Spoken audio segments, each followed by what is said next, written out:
ஆண்டின் பொதுக்காலம் 15வது வாரம் சனிக்கிழமை. நற்செய்தி பகுதி பிரிவு 12. அருள்வாக்குகள் 14 தொடக்கம் 21 வரை. ஒரு இளைஞன் ஒரு வயதானவரின் காரின் பஞ்சரான டயரை மாற்றி தந்தான். அதற்கு அந்த வயதானவர் அவனுக்கு தேவையான ஊதியத்தை கொடுத்தார்.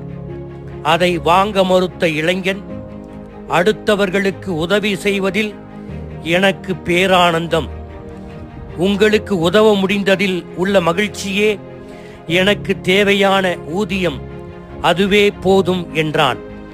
மானிட மகனுக்கு ஓய்வு நாள் கட்டுப்பட்டதே என்ற இயேசுவின் மறைநூலின் விளக்கத்தை விரும்பாத பரிசேயர் அவரை எப்படி ஒழித்து கட்டலாம் என்று சூழ்ச்சி செய்ய போவதை அறிந்த இயேசு அங்கிருந்து புற இனத்து மக்கள் வாழும் பகுதிக்கு செல்வதன் வழியாக எசாயா உரைத்த இறைவாக்கை நிறைவேற்றுகின்றார்.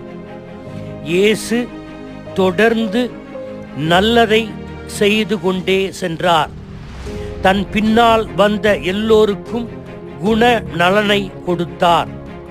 கடவுளின் தேர்ந்தெடுக்கப்பட்ட துன்புறும் ஊழியனாக இயேசு தன்னை கொல்ல முயற்சித்தவர்களிடம் சண்டை சச்சரவு செய்யாமல் தன் வாழ்வை தியாகத் தொண்டாக கடவுளுக்கு அர்ப்பணிக்கிறார். இயேசு முதலில் தந்தை கடவுளின் ஊழியராக இருந்து தன் சிந்தனை, சொல், செயல் அனைத்திலும் தந்தையின் அடிமை ஊழியனாகவே செயல்பட்டார். இதோ ஆண்டவருடைய அடிமை என்று தன் தாய் வாழ்ந்து காட்டிய வாழ்வை வாழ்ந்து காட்டினார். 1 கொரிந்தியர் 6:19-20. உங்கள் உடல் நீங்கள் கடவுளிடமிருந்து பெற்றுக்கொண்ட தூய ஆவி தங்கும் கோவில் என்று தெரியாதா? நீங்கள் உங்களுக்கு உரியவர் அல்ல, கடவுள் உங்களை விலை கொடுத்து மீட்டுள்ளார். எனவே உங்கள் உடலால் கடவுளுக்கு பெருமை சேருங்கள் என்று பவுலடியார் கூறுகிறார். இயேசுவின் சீடர்கள் எப்படி செயல்பட வேண்டும்? இயேசு தன் சீடர்களின் பாதங்களை கழுவி கற்பித்ததை சீடர்களாகிய நாம் வாழ்வாக்க வேண்டும். இயேசு நம்மை அன்பு செய்ததன் சான்று சிம்மாசனத்திற்கு பதிலாக சிலுவை வாழ்வை வழியை தேர்ந்தெடுத்து முட்களின் கிரீடத்தை அணிவதில் இருக்கிறது. எனவே கடவுளின் அடிமை தொண்டராகிய நாம், சீடர்களாகிய நாம் எந்த மனப்பான்மையோடு அடுத்தவர்களுக்கு நாம் பணிபுரிய வேண்டும்? 1.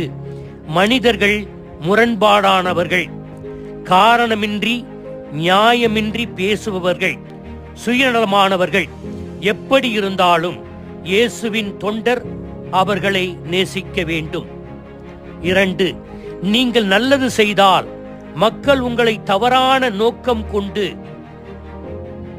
அவன் இப்படி செய்கிறான் என்பார்கள், விமர்சனம் செய்வார்கள். இருந்தாலும் இயேசுவின் தொண்டன் நல்லது செய்து கொண்டே இருக்க வேண்டும். இன்றைக்கு நீங்கள் செய்த நல்லது மனிதர்களால் நாளை மறக்கப்பட்டு விடும். இருப்பினும் நல்லது செய்து கொண்டே இருக்க வேண்டும். நேர்மையும் வெளிப்படைத்தன்மையும் உங்களை பல பாதிப்புக்கு உள்ளாக்கும். இருப்பினும் நேர்மையுடனும் வெளிப்படைத்தன்மையுடனும் நாம் எப்பொழுதும் செயல்பட வேண்டும். ஒடுக்கப்பட்டவர்கள் சார்பாக இருந்தால் நகைப்பார்கள், ஒடுக்கப்பட்டவர்களும் நம்மை சந்தேக கண் கொண்டு பார்ப்பார்கள். இருப்பினும் நாம் போராட வேண்டும். நீங்கள் பல வருடங்களாக கட்டி எழுப்பியது ஒரே இரவில் அழிக்கப்படலாம். இருந்தாலும் கட்டி எழுப்ப வேண்டும். எனவே இந்த உலகத்தை சார்ந்தவர்கள் எப்படி இருப்பார்கள்? ஆனால் கடவுளை சார்ந்திருக்கின்ற சீடர்கள் நாம் எப்படி இருக்க வேண்டும்? இயேசுவை போல அவருடைய மனநிலையோடு இருந்து வாழ இறைவனிடம் வரம் கேட்போம். ஆமீன்.